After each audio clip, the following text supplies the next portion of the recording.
Cinderella. Once upon a time, there lived a pure and gentle girl named Cinderella. She lived with her stepmother and two stepsisters who treated her cruelly. Her father had passed away, leaving Cinderella alone with her wicked stepmother. She rose early to sweep the floors, fetch water, and light the fire.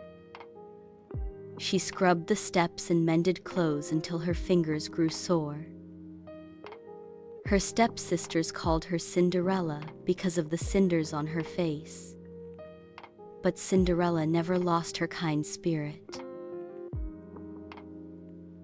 She sang while she worked, her gentle voice filling the cottage. The birds chirped and the mice squeaked, helping her with her chores. One day, a royal messenger arrived in the village, sounding a trumpet. He announced that the prince would host a ball to find his bride. Every maiden in the land was invited. The whole village buzzed with excitement. Cinderella's stepsisters squealed with delight and demanded the finest gowns. Cinderella worked day and night to prepare their dresses, sewing pearls and lace. The stepsisters twirled, boasting about how the prince would choose them. Cinderella twirled with her broom, imagining she was dancing with the prince. She sighed, her heart yearning to go to the ball and dance beneath the stars. Mustering her courage, she asked her stepmother if she could also go to the ball. Her stepmother sneered. "You? At the ball? In those rags?" She laughed. That evening, the stepsisters climbed into the carriage, leaving Cinderella behind. Cinderella ran to the garden and wept, her tears sparkling in the fading light. Suddenly, a warm glow filled the air, and her fairy godmother appeared. "Do not cry, child," she said kindly. "You too shall go to the ball." She tapped a pumpkin with her wand, and it grew into a golden carriage. The scurrying mice became strong white horses with silver manes. With another wave of her wand, Cinderella's rags transformed into a ball gown.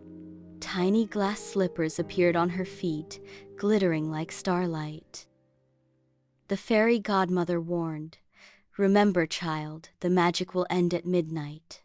Cinderella thanked her kindly and stepped into the carriage, her heart racing. The carriage rolled through the forest and across the bridge, carrying her to the palace. The palace glowed with golden lanterns, music spilling into the starry night. As she entered the ballroom, the guests gasped in awe at her beauty. The prince's eyes met hers, and he bowed deeply, asking her to dance. They danced beneath glittering chandeliers, as time seemed to stop. They moved gracefully across the floor, twirling as the lights sparkled. The garden sparkled as Cinderella and the prince danced in the moonlight. But suddenly, the clock struck midnight, its sound loud and piercing. Cinderella gasped, remembering her fairy godmother's warning. Frantic, she raced down the marble steps without looking back. Cinderella didn't realize that one of her glass slippers had slipped from her foot. The prince called after her, but the carriage was long gone.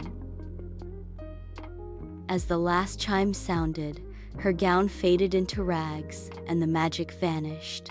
Cinderella sat on the kitchen floor, her gown gone, feeling alone and defeated.